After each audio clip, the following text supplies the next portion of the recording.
Rise in COVID cases has many colleges and universities rethinking their plans for the spring semester. Most schools will be welcoming students back in just a few weeks. So what will that look like? Channel 3 Eyewitness News reporter Mike Savino looked into what schools around the state are doing. He joins us live now from UConn's Hartford campus. And Mike, I guess there's a variety of plans.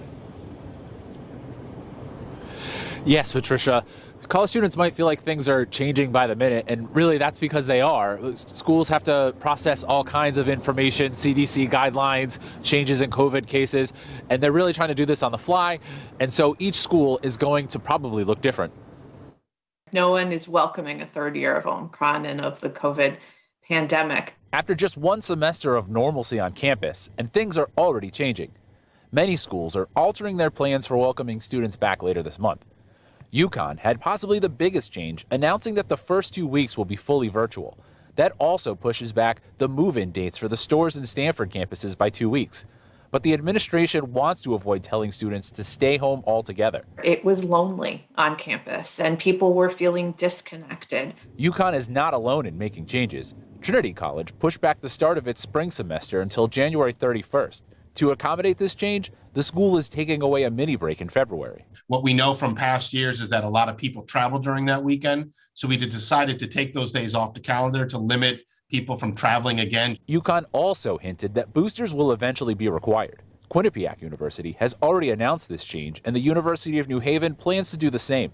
It's one of those things that's much easier said than done because there are a lot of different circumstances.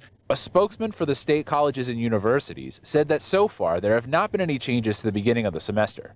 As we all know, the conditions on the ground change very quickly, but each school can have its own rules. Central Connecticut State University tweeting today that winter classes will be virtual, so it's best to check with your school.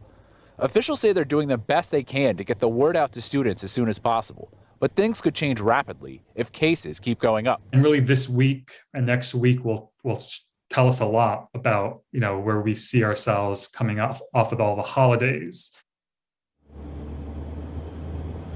The University of New Haven and Fairfield University are also among schools that were requiring students to show proof of a negative test when they return to campus, even if you are vaccinated. Live from Hartford, Mike Savino, Channel 3 Eyewitness News.